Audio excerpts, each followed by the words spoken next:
이번 시간은 교과서 140쪽 도전수학을 해결해 볼 텐데요. 공부를 시작하기에 앞서 평균의 의미를 다시 한번 기억해 볼까요? 어떠한 수치들을 대표하는 값을 평균이라고 하는데 예상값으로 고르게 맞추어서 구하는 방법이 있었고요. 또 하나는 자료값을 모두 더한 뒤에 자료의 수, 개수로 나누어서 구하는 방법이 있었죠. 그런데 이 평균에도 함정이 있다는 것, 지식 2채널 동영상 잘 보았나요? 자료값들이 이렇게 불규칙하게 퍼져 있는 경우에는 평균값을 구해보면 이 정도에 오겠죠. 하지만 이 최고점과 최저점이 굉장히 차이가 크기 때문에 평균만을 봐서는 최고점과 최저점이 얼마인지 그리고 최고점과 최저점을 대표한다고 보기는 어려울 것 같아요.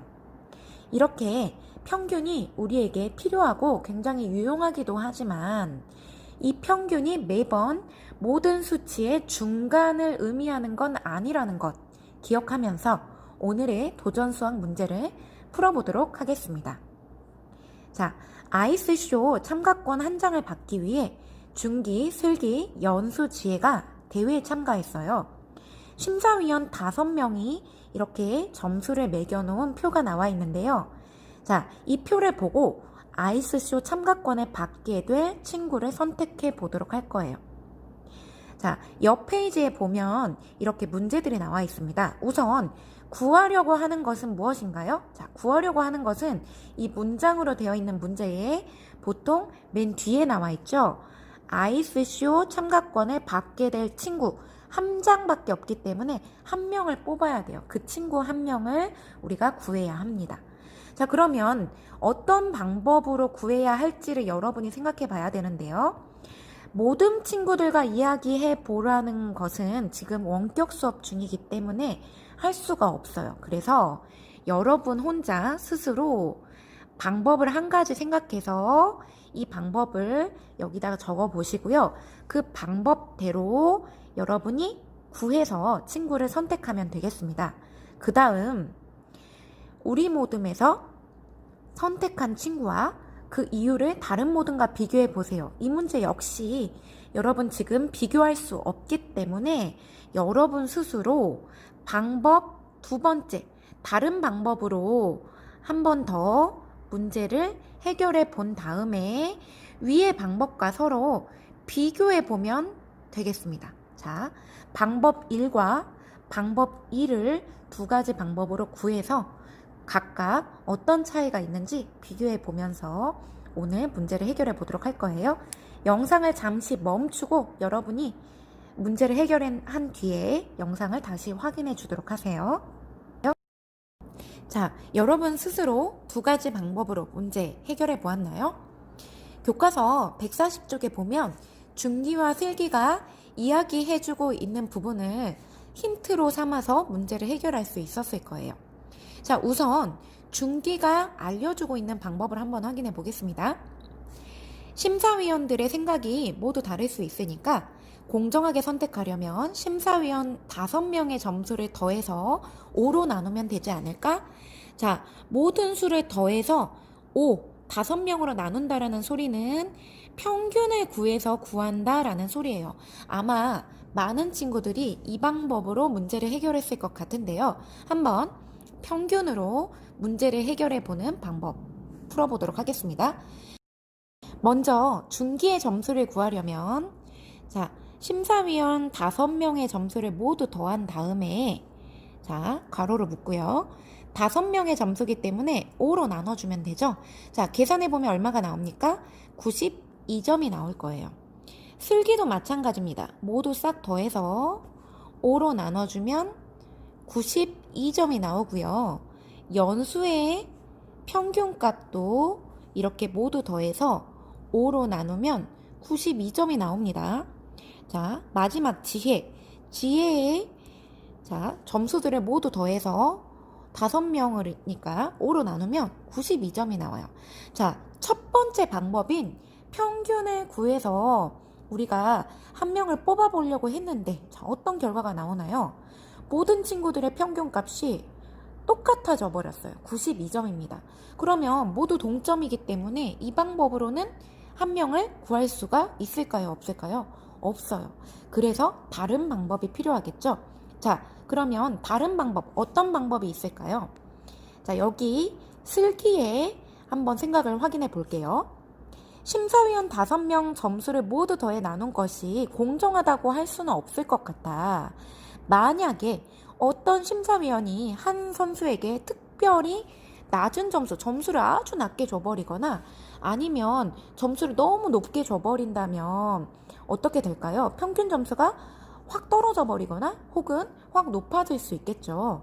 그래서 실제 올림픽 경기 같은 경우에는 최고점과 최저점 각각을 제외하고 나머지 사람들의 평균을 구하고 있어요. 이 방법으로 이렇게 구해보고자 합니다. 자, 그러면 슬기의 방법으로 한번 구해보도록 할게요. 자, 두 번째 방법입니다. 최고점과 최저점을 제외하고 나머지 점수로만 평균을 구하는 거예요. 자, 중기부터 보자면 최고점은 96점이에요. 자, 제외. 최저점은 자, 88점입니다. 이걸 제외하고 나머지 94, 91, 91 이 세 명의 점수만 더해서 나누기 3으로 해주면 되겠죠. 자, 그렇게 구하면 평균값이 얼마가 나오냐면 92점이 나와요. 슬기도 보겠습니다. 최고점 96점 제외, 최저인 85점을 제외하고 나머지 점수로 이제 평균을 구하는 거예요. 93, 94, 91을 더해서 3으로 나누는 거죠. 이렇게 구하면 93점이 나와요. 연수도 볼게요. 최고점이 굉장히 높네요. 97점이에요. 그리고 최저점이 81점. 자, 굉장히 낮습니다. 격차가 크죠. 이걸 제외하고 나머지 점수들로만 평균을 구해요. 그러면 94점이 나옵니다. 지혜 같은 경우는 최고점이 얼마인가요? 94고요. 최저점이 90점입니다. 나머지 점수로만 평균을 구했더니 얼마가 나오냐면 92점이 나와요. 자, 이렇게 올림픽 점수를 내는 것처럼 최고와 최저점을 제외하고 나머지 점수로만 평균을 냈더니 이번에는 한 명 우리가 선택할 수 있나요? 네, 연수가 가장 높았죠. 연수에게 아이스쇼 참가권을 줄 수 있을 것 같아요. 자, 이런 방법으로도 할 수 있고요. 여기에 예시로는 나오지 않지만 다른 방법으로 문제를 해결한 친구도 있을 것 같아요. 자, 세 번째 방법입니다. 자, 각 심사위원들 중에 가장 점수를 높게 준 사람이 그 심사위원이 봤을 때 이 사람이 1등이다 라고 생각한 사람이겠죠. 그래서 각각의 심사위원들의 최고 점수인 친구들을 찾아보는 거예요.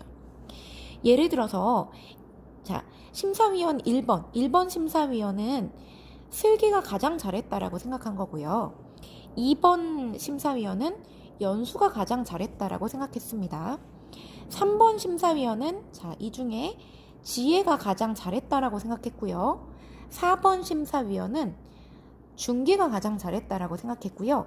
5번 심사위원은 누군가요? 지혜가 가장 잘했다고 생각했습니다. 자, 이런 방법으로 본다면 심사위원들이 뽑은 1등들로만 봤을 때 지혜가 가장 1등으로 많이 뽑혔죠. 그래서 이런 방법으로 본다면 지혜에게 아이스쇼 참가권을 줄 수 있을 거예요. 그런데 이 방법은 약간의 함정이 포함되어 있어요. 예를 들어서 자, 보면 지혜 같은 경우는 점수가 좀 굉장히 골고루 받았죠. 그렇지만 이제 다른 친구들 같은 경우에는 편차가 조금 심해요. 연수 같은 경우를 보면 굉장히 점수들이 높은데 5번 심사위원이 점수를 아주 와장창창 낮게 줘버렸어요. 이런 경우가 있을 수 있거든요. 그래서 편차가 있기 때문에 점수 차이들이 이렇게 심합니다. 심해서 이렇게 1등 점수만으로 우리가 본다면 점수 차이를 또 다른 점수들 보면 지혜 점수가 썩 좋지가 않거든요. 다른 심사위원들은요. 그래서 점수 차이를 고려하지 않고 뽑은 결과가 됐기 때문에 지혜가 가장 잘했다라고 보기에는 약간 공정성에서 문제가 있을 수도 있을 것 같아요. 자, 하지만 이런 방법으로도 뽑을 수 있다라는 것, 우리가 새로운 방법이기 때문에 생각해 볼 수도 있을 것 같아요. 자, 여러 가지 이 이외에도 여러 가지 방법이 있을 수 있는데요. 자, 여러분은 이 중에 어떤 방법이 가장 공정한 것 같나요? 여러분이 타당한 이유를 생각해 보면서 그 공정한 방법이 무엇인지 한번 생각해 보면 좋을 것 같아요. 자, 여기까지 해서 우리가 누구를 선택해야 하는가에 대한 문제를 도전 수학으로 문제 풀이해 보았습니다. 모두 수고하셨습니다.